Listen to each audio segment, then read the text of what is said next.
So first introduction I want to make is the president of Bluegrass Motorsports in Louisville and the team principal, the dealer principal, right? It's Jim Haynes. Jim, congratulations and welcome to the show. Thank you. We're delighted to be here. This is, I can't think how many years we've been here, and this is a wonderful event. We got the best weather, I think, in many years today, so it's not too hot. And I encourage everybody to come see our exhibit next to the Porsche paddock with the Porsche flags. We have our Porsche Restoration Challenge vehicle, which is a 1982 911 SC, and with a rebuilt engine, a rebuilt transmission, and we have the body shell that we just picked up from the paint shop yesterday. I think it's the most fascinating thing.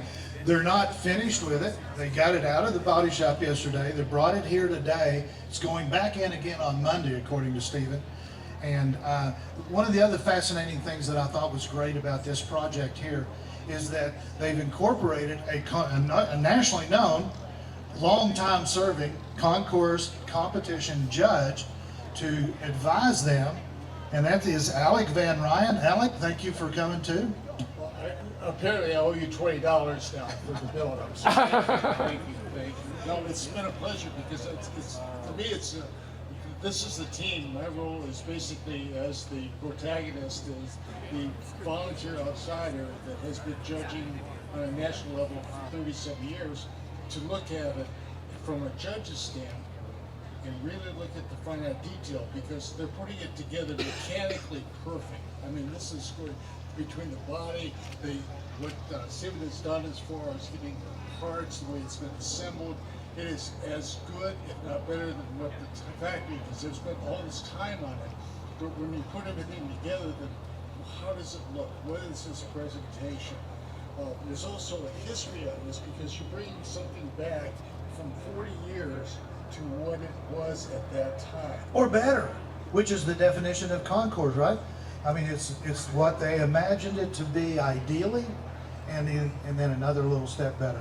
Yeah. And that was one of the fascinating things that we learned this morning, Jim, from Stephen, is that Porsche is using this feedback to generate a market for themselves, to market their product, and part of your all's competition is not just building this car and presenting it as a concours, but Jim brought up a list here that has points for marketing, points for the restoration of the car, the interior, overall, and then documentation of how much of it's original and how much of it is purchased through these new, quote, old parts from Porsche. I think the number of Porsches in the paddock is quite representative of how many of these cars are still on the road, how many people still love them, how popular they are. So it makes a lot of sense that Porsche says, hey, you know what, let's support these guys. You know, another thing that I thought is impressive, if you'll look up here, there's 5 people here.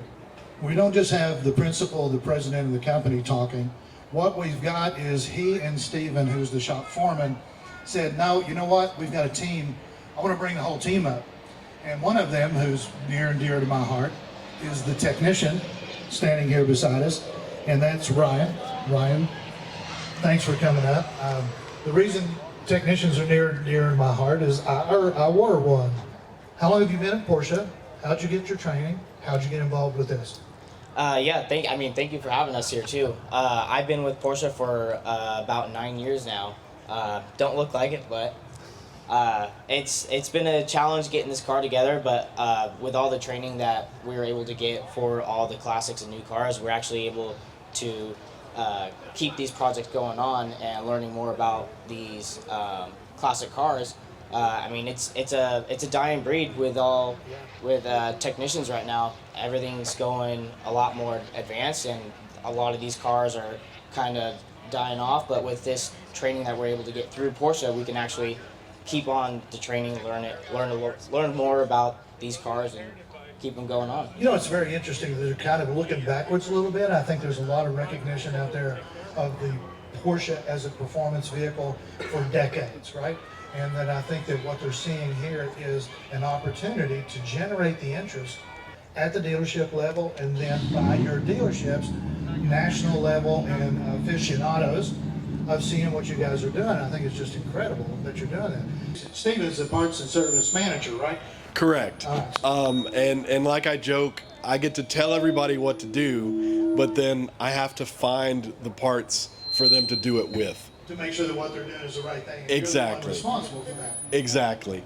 And as far as resources that we have to find how this car was originally, it's kind of funny what we do.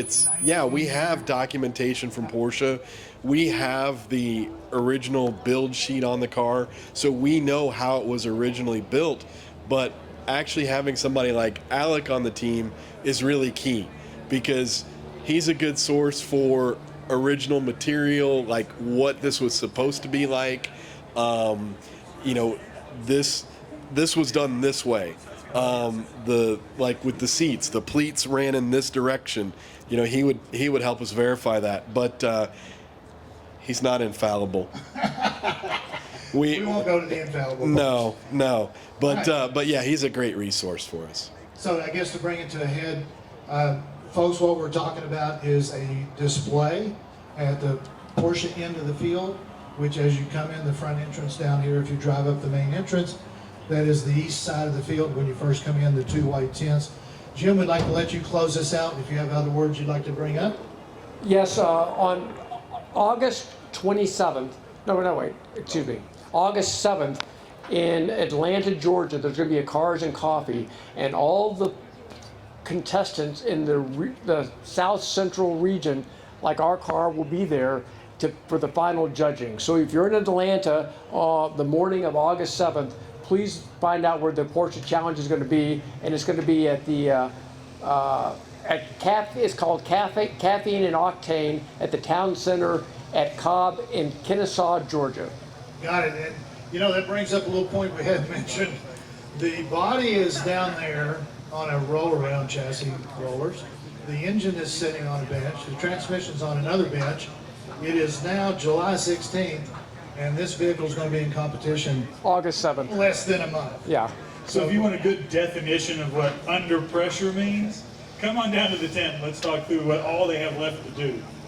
All right, well, gentlemen, thank you very much for coming up. We really enjoyed talking to you. Love your display.